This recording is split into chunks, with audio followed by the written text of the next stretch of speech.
Okay,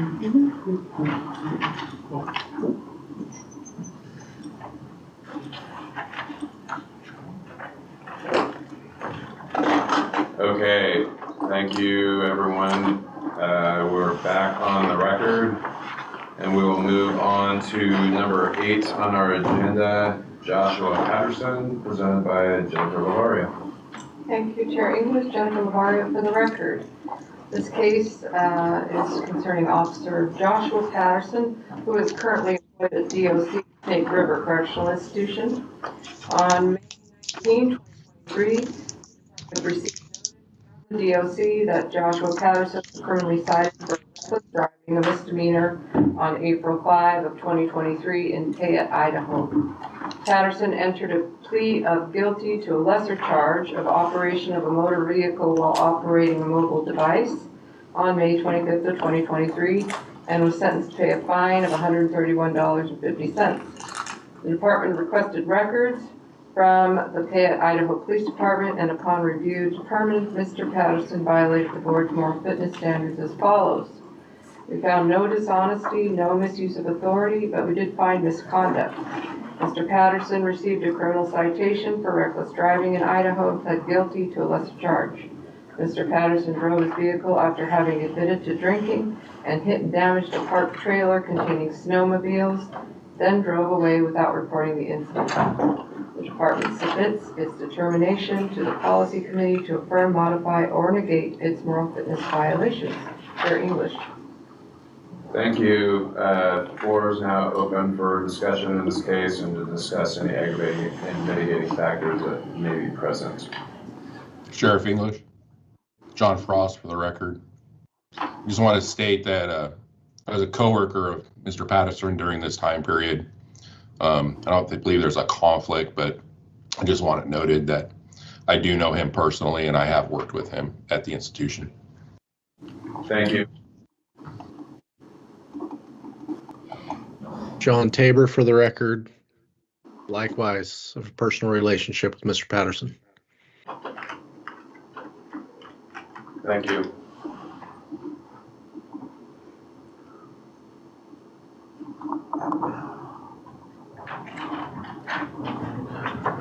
Yeah. Mr. Chair, Aaron Reyes for the record. An aggravating factor would be is the officer committed a crime of hit and run while employed as an officer. Ted Langley for the record. While I recognize that he did enter a guilty plea, there was no other real statement of accountability that I saw in the package. Also, just based off the photos that were in the case file and that we were supplied with, I remember reading that he thought the sound was something rolling around in the bed of the pickup, and while the damage to his vehicle looked relatively minor, from the photos I saw, I don't know how anybody could think something rolling around in the bed of the pickup. That part of it was just hard for me to kind of wrap my head around. Yeah, I'm sorry. Nick Hunter. Oh, I'm sorry. Thank you. yeah, Nick Hunter. I would second that. The photos that pushed the trailer clear up onto the sidewalk and nearly into the front yard. I find his statements to be dishonest. I know that wasn't a finding originally on the moral fitness side, but I think there is that. There's also parking the vehicle behind his house where he was when Idaho first tried to contact him. I think again you have dishonesty or concealment of a crime which he clearly knew he committed as an aggravating factor.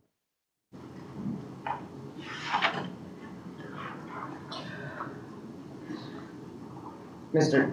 Chair, Aaron Reyes for the record. Although we can't prove impairment, the officer did admit to the use of alcohol at the time of the incident while operating a motor vehicle on a public roadway.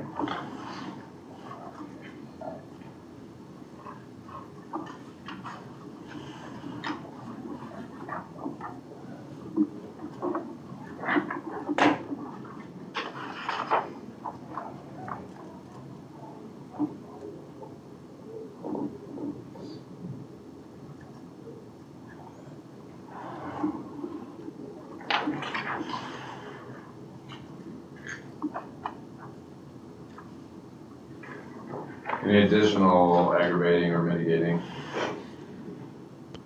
John Tabor for the record. Was there any indication of if or when he reported this to the agency? May I answer? Sure.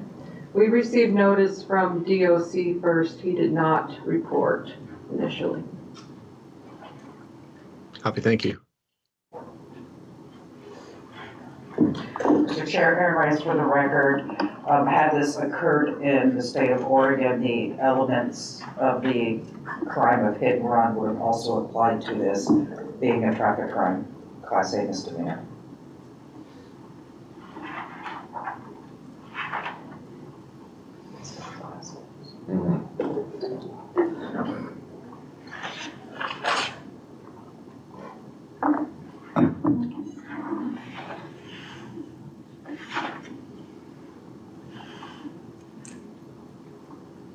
Any other aggravating, mitigating?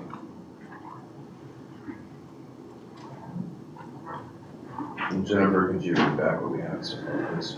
May I ask a point of clarification on some of the aggravating?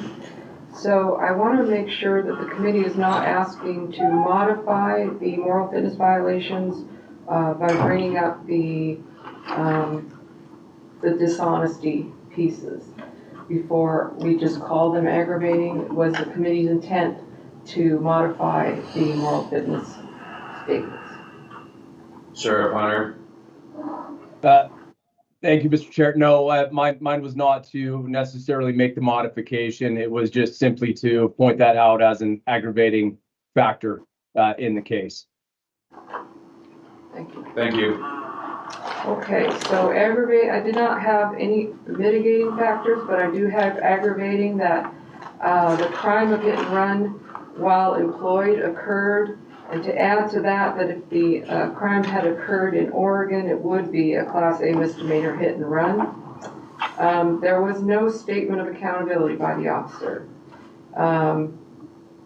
Although the officer's, in the officer's statement, he said that when he heard the sound, he thought that something was rolling around in the back of his vehicle. However, that's hard to imagine when you look at the damage done to the trailer being pushed up onto the sidewalk. This kind of goes to the statements he made appearing to be dishonest, and the fact that he parked his vehicle behind the apartment appears to be that he was trying to conceal what occurred. The officer admitted that he was using alcohol while driving. Thank you. Mr. Chair, Brian Steffen, for what it's worth, mitigating a couple of the witnesses had complained about the loud music being heard inside their houses that was coming from his vehicle. So therefore, I'm sure it was hard to hear inside the vehicle, things that were outside the vehicle.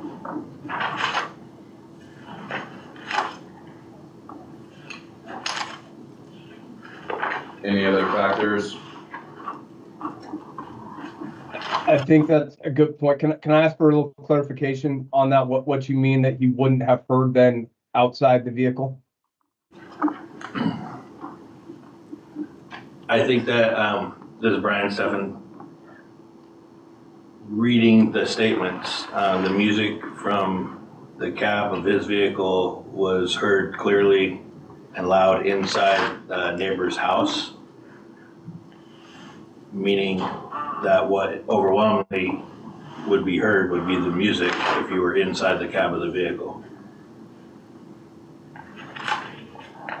So Nick Hunter, I understood that, sir. I just didn't know how that played to be a mitigating factor. And I apologize if I'm outside the lines here. This is my first time on the committee. I'm just looking for clarification as to how that was mitigating to you. If, when he ran into I would think that he would feel it. However, when he ran into the trailer, depending on how big the truck is, you would hear the noise for sure if you were outside. But the fact that the music was so loud inside the vehicle I wanted to make sure that I offer that up as a consideration. Thank you.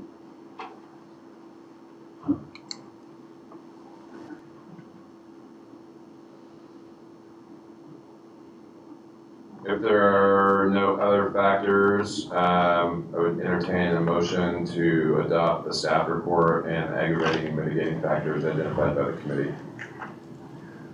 This is Brian Steffen for the record, and I move that we adopt the staff report and the aggravating and mitigating factors. Thank you.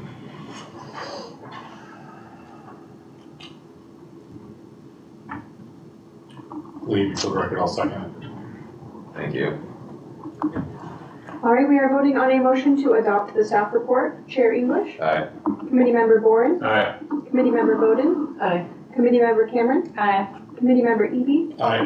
Committee Member Frost, Aye. Committee Member Hunter, Aye. Committee Member Langley, Aye. Committee Member Steffen, Aye. Committee Member Reyes, Aye. Committee Member Shivers, Aye. and Committee Member Tabor. Aye. Motion passed. Thank you. Any further discussion? The floor is open for a motion to recommend action or no action to the board in this case. Mr. Chair, Aaron Rice for the record, I move that we do take action due to the aggravating factors mentioned earlier by other members and myself. Thank you. So motion to take action in this case. Mark Warren for the record, second. It's been moved and seconded. We are voting on a motion to take action. Chair English, Aye. Committee Member Boren, Aye. Committee Member Bowden, Aye. Committee Member Cameron, Aye. Committee Member Eby, Aye. Committee Member Frost, Aye. Committee Member Hunter, Aye. Committee Member Langley, Aye. Committee Member Steffen, Aye. Committee Member Reyes, Aye. Committee Member Shivers, Aye. and Committee Member Tabor. Aye. Motion passed. The floor is now open for recommendation of ineligibility period. In this case, the first motion should include reasons why that level is being recommended, and I believe that it's 3 to 10 because of misconduct.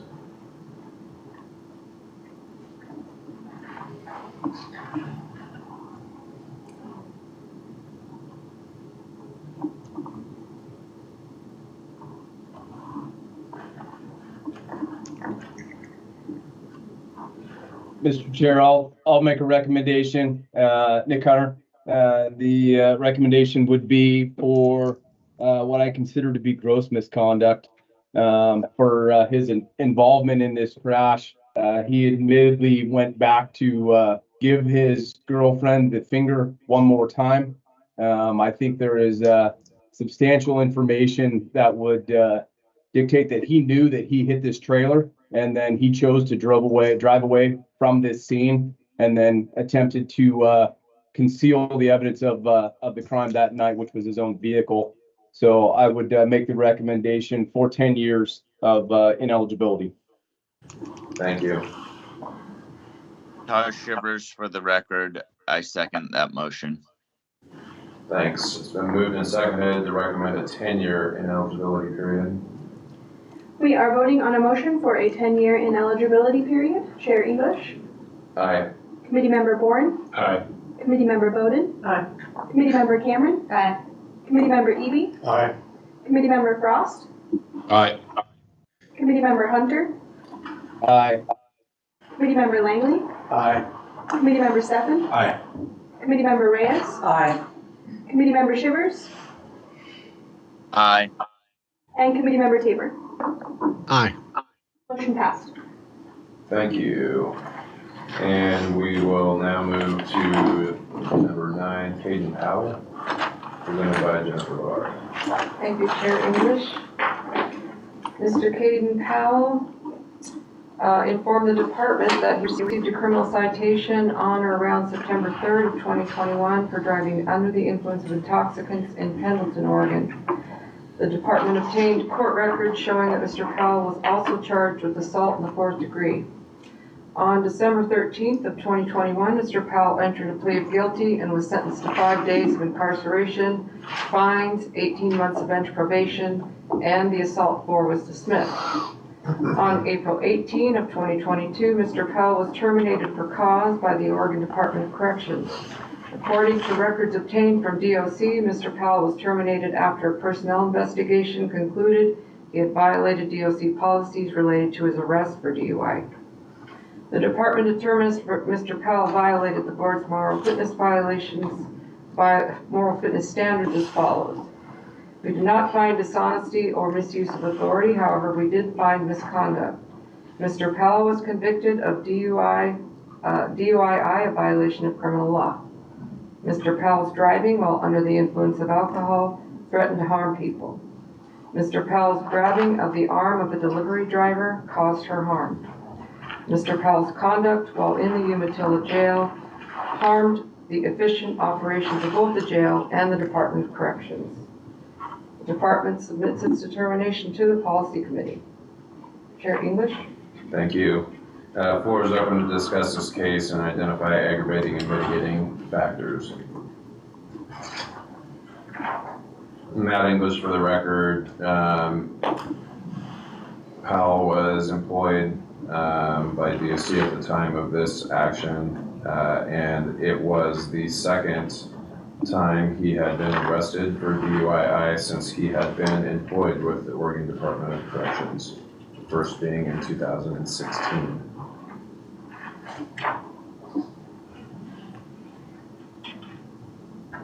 Nick Hunter for the record. Sorry, I gotta get the right name here. Ron Powell, right? Yes. Okay, thank you. Mr. Powell makes several references throughout the entire thing to essentially blaming it on alcohol. And alcohol is not affirmative defense. He made several references to he doesn't remember, but it appeared more that he remembers the details that he wants to remember, especially as that progressed through his night in jail. The things that he wants to admit to, he will. The things that he doesn't want to admit to, he simply blames on the fact that he was so intoxicated that he couldn't remember.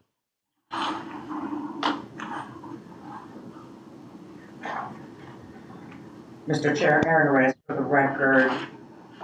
The officer's behavior and conduct was blatant disregard for the officers at the Umatilla County Jail, and Officer Powell, being a CO, knew that his behavior and conduct could create a substantial risk to the officers working at the Umatilla County Jail. Thank you.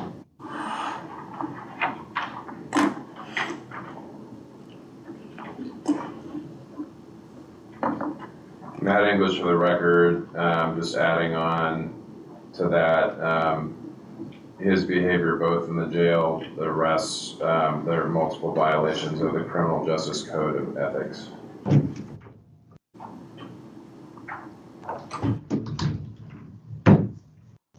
And Jennifer Cameron for the record, an aggravating factor. He physically touched the pizza delivery person and made a sexual advance, stating that he would take her instead of the pizza, which I think is offensive. Ted Langley for the record. Just adding on to what Chair English said, I also appreciated the fact that the training records were included in the packet because it was pretty clear that he's gone through the same ethics training as all of us are required to go through. So adding that on as an aggravating factor as well.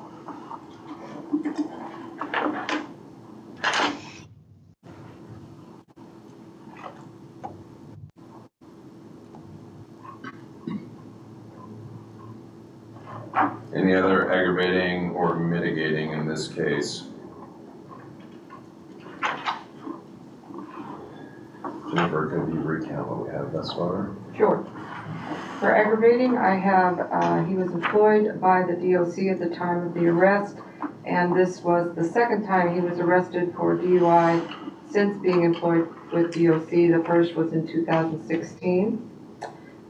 He blames alcohol for many of the actions he took, and he has selective memory when it suits his case. He has a blatant disregard for the officers of the Umatilla County Jail and knew his behavior could cause substantial risk to them. He violated multiple parts of the Criminal Justice Code of Ethics when he was in the jail and during his arrest. He physically touched the pizza delivery driver and made a sexual advance, which was offensive. And the training records are clear on the ethics training he received. Thank you. Mr. Chair, I would add one more if I could, and Nick Hunter for the record. The fact that he chose to drive and then makes the comments that he does knowing how intoxicated he is during the stop at the pizza place, that is a complete disregard for the community that he's entrusted to serve, and putting a lot of people in harm's way by making that decision. Thank you.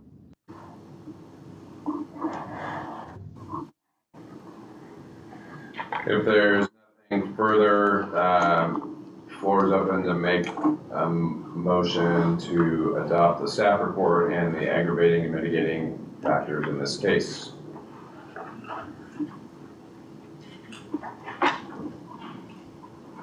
Brian Steffen, I move to adopt the staff report and the aggravating and mitigating elements of the case. Finley, a second. All right, we are voting on a motion to adopt the staff report. Chair English. Aye. Committee Member Bourne. Aye. Committee Member Bowden. Aye. Committee Member Cameron. Aye. Committee Member Eby. Aye. Committee Member Frost. Aye. Committee Member Hunter. Aye. Committee Member Langley. Aye. Committee Member Steffen. Aye. Committee Member Reyes. Aye. Committee Member Shivers. Aye. And Committee Member Tabor. Aye. Motion passed. Thank you. Any further discussion? Is there a motion from the floor to take action or no action in this case? Committee member Frost, motion to take action against. Thank you. Brian Steffen, I'll second. Thank you. All right, we are voting on a motion to take action. Chair English. Aye. Committee Member Bourne. Aye. Committee Member Bowden. Aye. Committee Member Cameron. Aye. Committee Member Eby. Aye. Committee Member Frost. Aye.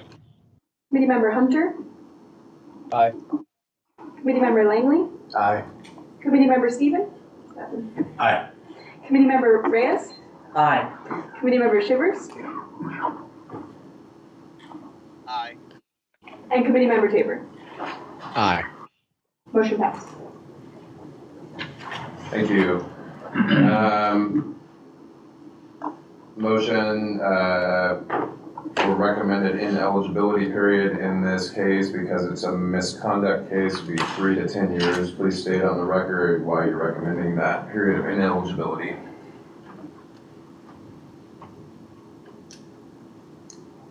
Mr. Chair, Aaron Reyes for the record, I would recommend a 10-year revocation period due to the aggravating circumstances in this case, which being blatant disregard for the community for who he serves, the unwanted physical contact with the pizza delivery lady, the unwanted sexual advance towards her, and his ethical violations and blatant disregard for the safety and welfare and security of the Umatilla County Jail and its staff members.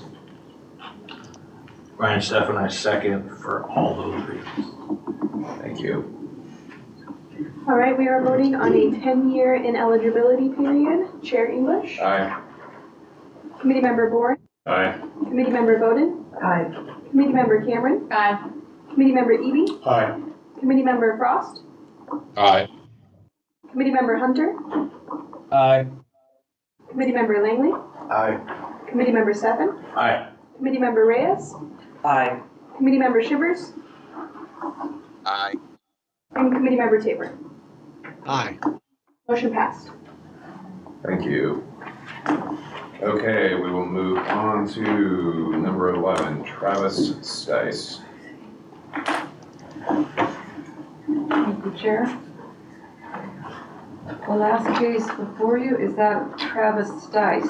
On February 8th of 2021, Travis Stice resigned from the Oregon Department of Corrections while under investigation for falsifying documents. Mr. Stice made false log entries regarding tier checks he was assigned to complete while supervising AICs and used an unauthorized electronic device inside the facility. The department determined Mr. Stice violated the board's moral fitness standards as follows. Dishonesty. Stice admitted he had falsified tier check reports on December 8th of 2020. Misuse of authority. Stice misused his authority to avoid a detriment when he falsified tier check reports. Misconduct. Mr. Stice threatened the efficient operations of the DOC by falsely creating tier check reports that he had not completed while on duty and leaving his unit for approximately 1.5 hours without remembering if he told anyone. Mr. Stice threatened the safety and security of the AICs and other DOC staff by leaving his unit unsupervised and then falsifying tier checks. Mr. Stice admitted he brought his cell phone into work, which is a violation of DOC policy. Stice's conduct threatened the efficient operations of the DOC. The department submits its determination to the policy committee. Chair English. Thank you. Floor is open for discussion in this case and any aggravating and mitigating factors. Ted Langley for the record. Tier checks, counts, however you want to talk about them, it's like one of the basic fundamental job functions of a corrections officer or corrections deputy, especially if somebody as new as he is to the career. His willingness to try and cover up what he did not do is just absolute aggravating circumstance. Mr. Chair, Aaron Reyes for the record. I would say a aggravating factor would be the ethical violation of falsifying the tier check that also places the safety of the AIC population in jeopardy by not doing regular checks to check on their welfare. Additionally, leaving his housing unit for an undetermined amount of time without making a proper notification also puts AIC population in threat for their safety and security within the institution that he has been asked and agreed to take care of. Thank you.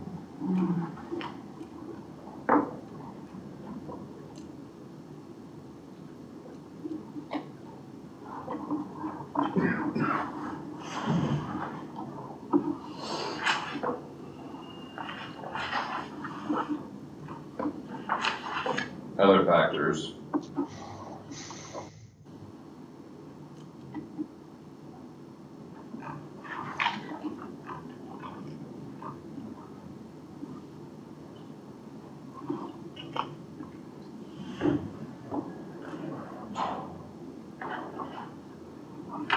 Hearing none, would you want to recap what we have? I heard two. Tier checks being a basic safety and security duty for corrections officers, and Mr. Stice's newness to the work and his willingness to cover up the fact that he falsified them was very concerning. The numerous ethical violations, including, not taking care of the safety of the AICs by leaving the housing unit, and of course falsifying the tier checks. Thank you. Any additional? I'd entertain a motion to adopt the staff report and the aggravating factors identified by committee. Mr. Brian Stefan, I move to adopt the staff report and the aggravating factors. Thank you. Mark Warren, I'll second. All right, we are voting on a motion to adopt the staff report. Chair English, Aye. Committee Member Boren, Aye. Committee Member Bowden, Aye. Committee Member Cameron, Aye. Committee Member Eby, Aye. Committee Member Frost, Aye. Committee Member Hunter, Aye. Committee Member Langley, Aye. Committee Member Stefan, Aye. Committee Member Reyes, Aye. Committee Member Shivers, Aye. and Committee Member Tabor. Aye. Motion passed. Thank you. Any further discussion? Hearing none, entertain a motion to recommend to the board to take action or no action in this case. Please, for the record, I've put a motion that we take action on the board. Thank you. Margot Bowden for the record. Second it. Thank you. All right, we are voting on a motion to take action. Chair English, Aye. Committee Member Boren, Aye. Committee Member Bowden, Aye. Committee Member Cameron, Aye. Committee Member Eby, Aye. Committee Member Frost, Aye. Committee Member Hunter, Aye. Committee Member Langley, Aye. Committee Member Stefan, Aye. Committee Member Reyes, Aye. Committee Member Shivers, Aye. and Committee Member Tabor. Aye. Motion passed. Thank you. Voted to take action or recommend action. Floor is open for discussion on a motion to recommend ineligibility period to the board because this case involves dishonesty. Could be up to a lifetime recommendation. Please, for the record, my motion has a lifetime revocation based on the fact of dishonesty and the issue caused by lying about his chip checks. Thank you. Mr. Chair, Aaron Reyes for the record. I second. Thank you. All right, we are voting on a motion for a lifetime ineligibility period. Chair English, Aye. Committee Member Boren, Aye. Committee Member Bowden, Aye. Committee Member Cameron, Aye. Committee Member Eby, Aye. Committee Member Frost, Aye. Committee Member Hunter, Aye. Committee Member Langley, Aye. Committee Member Stefan, Aye. Committee Member Reyes, Aye. Committee Member Shivers, Aye. and Committee Member Tabor. Aye. Motion passed. Thanks. Okay, so there are a couple of things that are not on the agenda that I wanted to address.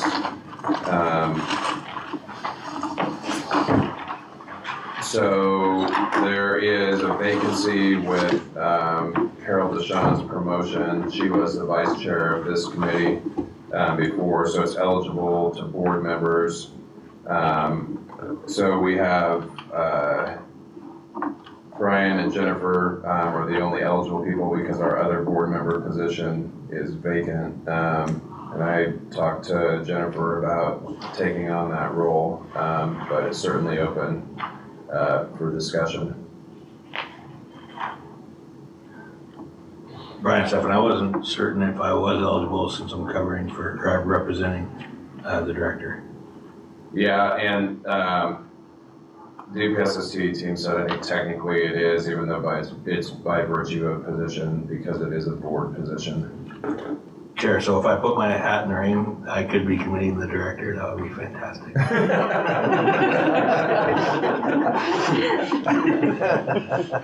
Yeah. I would recommend Jennifer. Thank you. So I would make a motion to recommend Jennifer Cameron as the vice chair of this committee. Brian Stefan, I'd second that. Thank you. All right, we are voting on a motion to recommend Jennifer Cameron as the new vice chair of the Corrections Policy Committee. Chair English, Aye. Committee Member Boren, Aye. Committee Member Bowden, Aye. Committee Member Cameron, Aye. Committee Member Eby, Aye. Committee Member Frost, Aye. Committee Member Hunter, Aye. Committee Member Langley, Aye. Committee Member Stefan, Aye. Committee Member Reyes, Aye. Committee Member Shivers, Aye. and Committee Member Tabor. Aye. Motion passed. Thanks. So the other thing that's not on the agenda is recently there have been some cases that have come up that have kind of exposed some loopholes or areas not covered by current law or rule in regards to some of the cases. The Cody Carroll case that we heard today is one of them, and then committee members that have been on for a while remember a case that we heard, I believe it was last year, that was a case where a gentleman was terminated during probation from enforcement, was working for sheriff's office in a corrections position. It had come back to our committee at the end of last year. However, in the interim, the agency was told that because we had recommended an ineligibility period in the case, that he wasn't able to work, so they laid him off. But when it came back to us, we couldn't hear it because DPSSC no longer had jurisdiction. So this, and Jennifer Howell, please pipe in anytime you want, because you are certainly our rules expert here. But I know that, some of this is dictated by statutes, but DPSSC does have rulemaking authority within that statute. But discussing kind of with the DPSST team, is there a way that we can tighten that up? Because frankly, it leaves applicants hanging out there potentially for years without decisions, or it puts the agencies in a really tough spot, because as we all know, hiring for law enforcement positions of any type are very difficult in the state. And so what essentially it takes right now is, if it's in a non-certified position, like Mr. Carroll's case today, or the case that was out of Kaiser before, because they weren't certified, the board doesn't have any jurisdiction over it. And so an agency essentially has to take a chance on them by going through the hiring process, background process, a lot of taxpayer dollars invested in these positions, to essentially wait for a decision by the committee and the board. And there's always probably downsides to everything. I kind of recall back many years ago that some ineligibility periods I thought could run from either time of, the offense or termination. I don't know if that's something that, obviously some of this is gonna have to take legislative action in the long session, but I just kind of wanted to throw that out there for discussion, and is there a way to tighten that up? Because I know it's tough on some of these agencies, having talked with them, because they're just like, we're in limbo, we don't know what to do, and some cases that, maybe aren't super egregious, but they may call for some sort of board action. But essentially, these folks are getting like a life sentence out of law enforcement because they can't have their cases heard and there's no disposition. So just opening that up and see if there's any further discussion or interest in having DPSSC kind of pursue ways to close those loopholes. When you're talking about the one in Kaiser, is that the young man that lied about identifying the female? Correct. Yeah, that was my first one. That's when I would know on. Yeah. Correct. Yeah, because it was he wasn't certified. Right. He was in a probationary. Mm-hmm. He was an F-type. He hadn't even been to the academy yet. Yeah, I can't remember, no, but hadn't been certified. Yeah. So I felt like it was a training issue more than a take you out for the rest of your life kind of thing. You remember that one? Well, and I think it's important too to have due process as soon as possible. Whichever way it goes, that's due process is important in our society. So instead of people hanging out there. But is there a way to determine, when you? I mean, I've been at FTO since the program started with the department, and it's like, is there a way to determine whether that's a training issue of? You know, because I remember this case, because it bugged me, it's like the kid said that he looked at her and she didn't match the description that his filtering officer gave him, so in his mind, he was identifying, no, that's not the person, even though he was given instructions, you know, not to, and he was still green, and he's probably scared, but, you know, but is there a way to determine whether it's a training or if it's just a blatant lie across that realm? Yeah, I think right now it's put on the committee's shoulders and staff to determine, you know,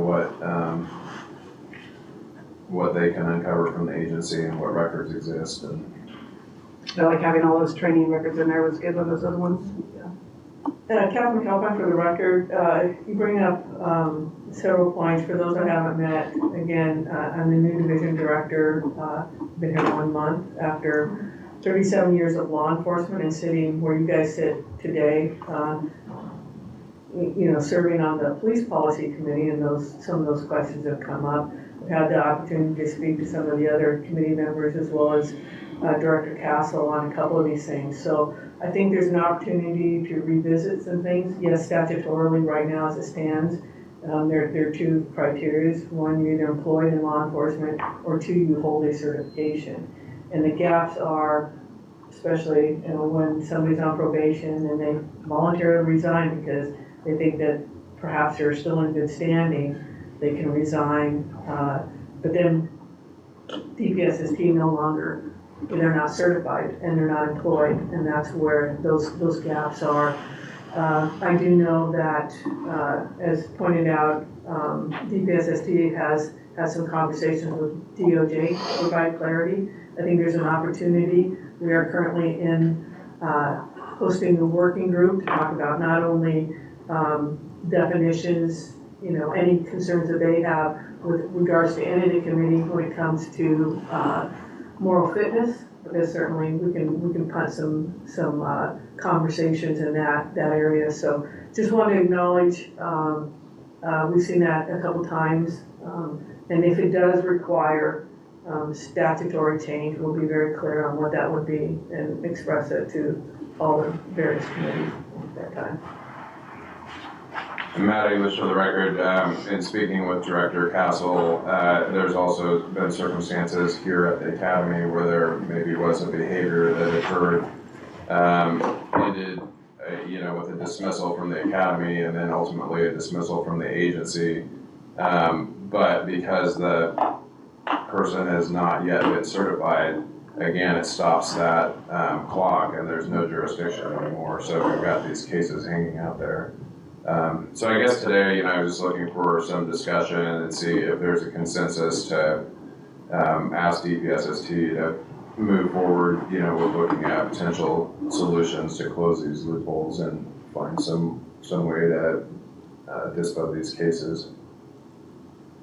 Yeah, Ted Langley, for the record. I mean, Chair English and Vice Chair, both bring up good points in that part of the problem those loopholes represent, as you pointed out, kind of holds up the agency from being able to move past it and find resolution, like, are we keeping this person or do we have to move on? It also brings resolution to the employee or former employee to know where they stand.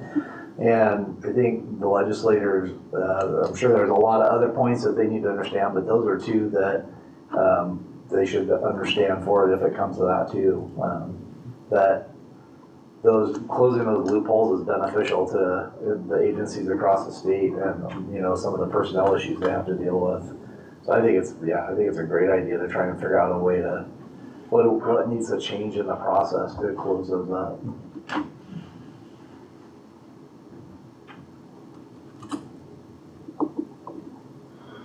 Any other discussion? All right. Thanks. Yeah, please.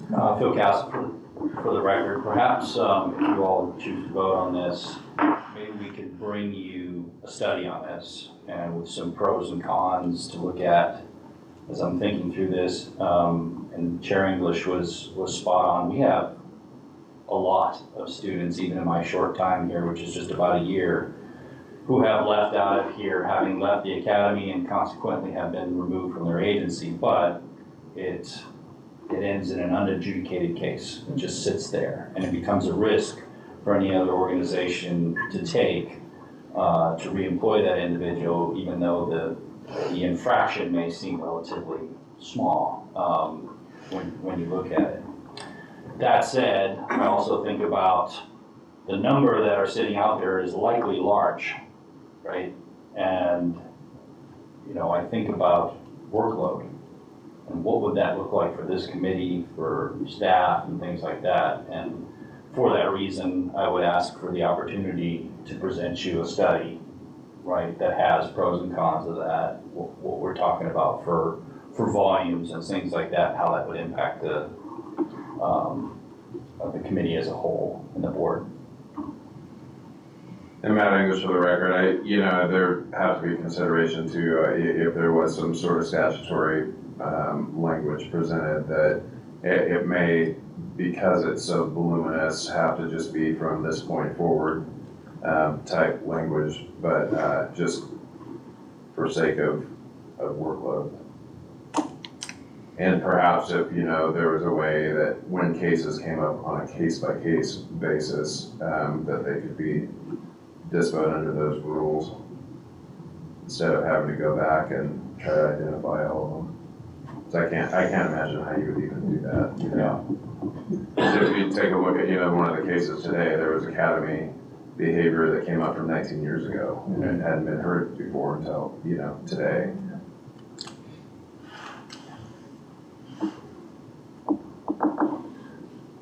Well, we can take a vote on it, but I think consensus is, personally, I think consensus is fine. If, the committee's in consensus to have DPSST look at it as you can, because I know you have a lot on your plate.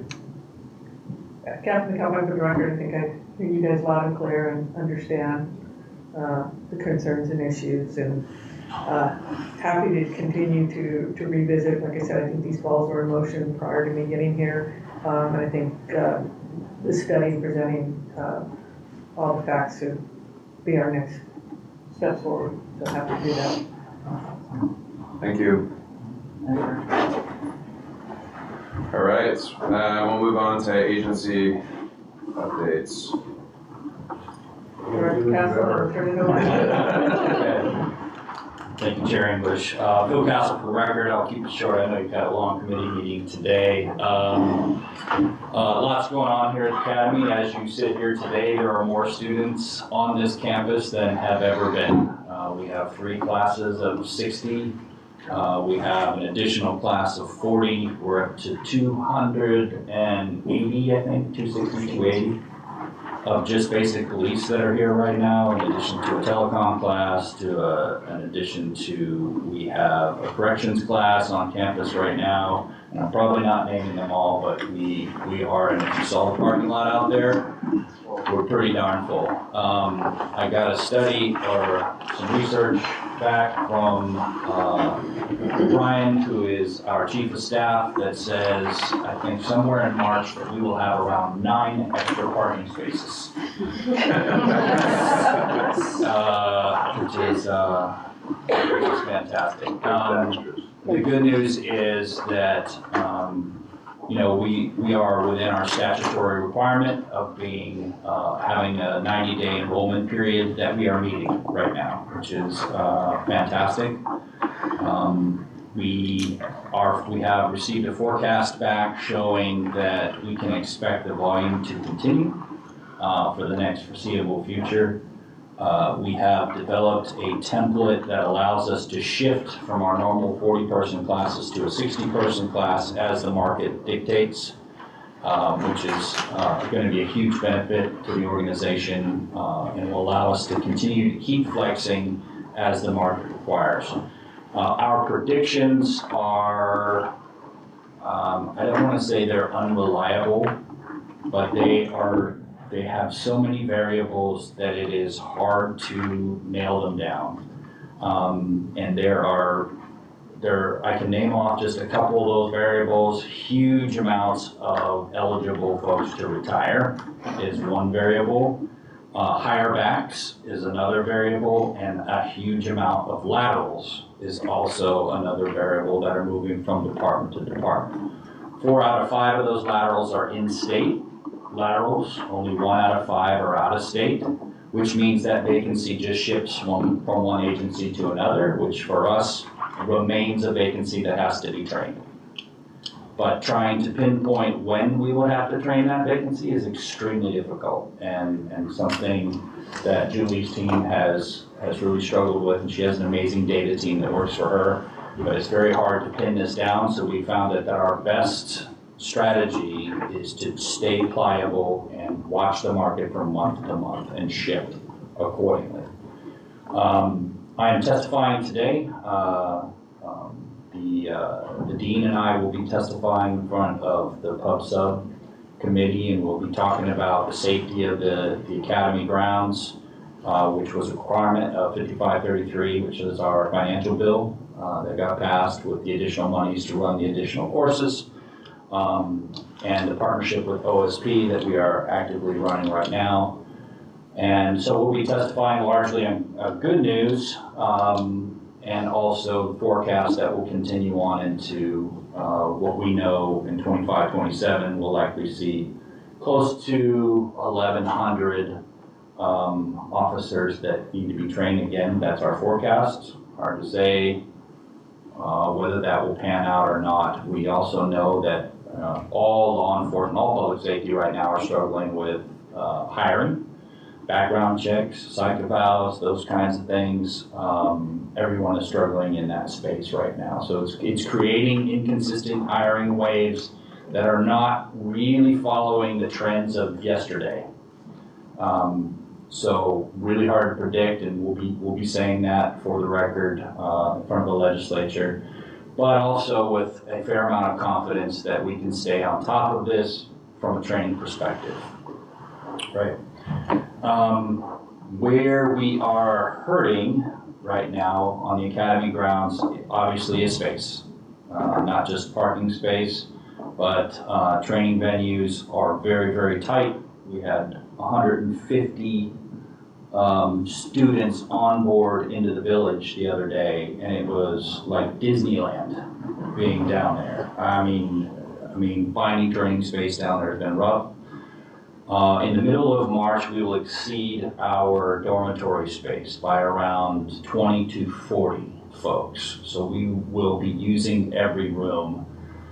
That is really bad, to use every room in a dormitory, especially in 20-year-old dorms, because things break, pipes burst, electrical goes out, air conditioning goes down, heating goes down, and you end up having to move folks. And we will have nowhere to do that. So it's very risky to fill your dorm all the way to the top. We're contracting with local hotels in order to put some more of our senior students, like our leadership courses, potentially our unarmed folks that are coming to the course. We'll be putting them out in hotels. Our instructors, we have instructors coming from across the state, APTs, who utilize that. We'll be putting them in hotels. We want all of our students to have the same experience. We're doing everything we can to make sure the students maintain their experience the best that we can, but we're just out of space.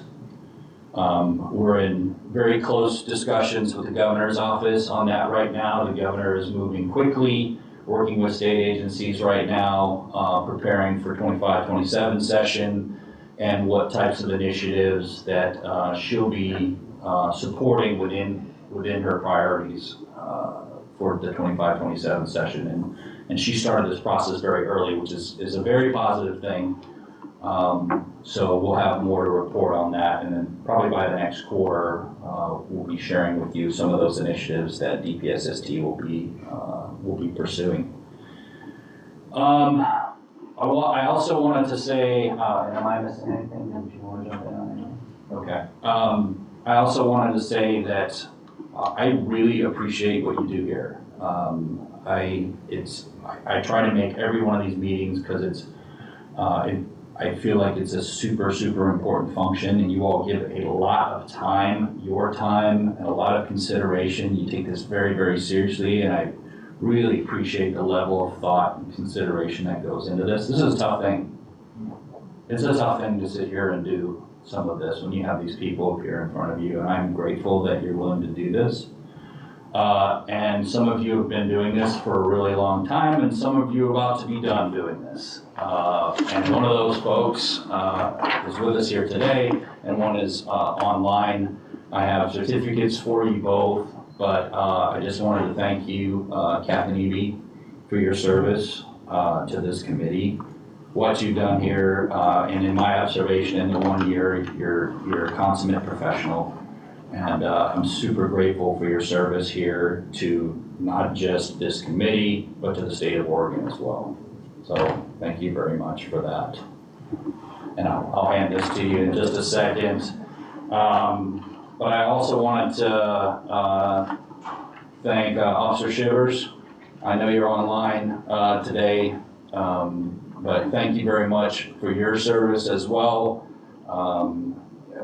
As far as I can tell, you've been the same, given quite a bit of yourself and your time to devote to not only this committee but the state. So thank you so much, and we'll make sure we get your certificate to you.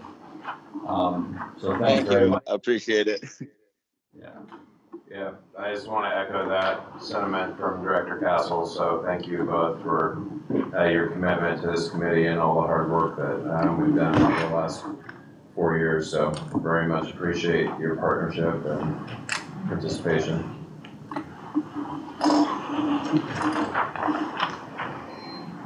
Any of your questions, I have nothing further, Chair English.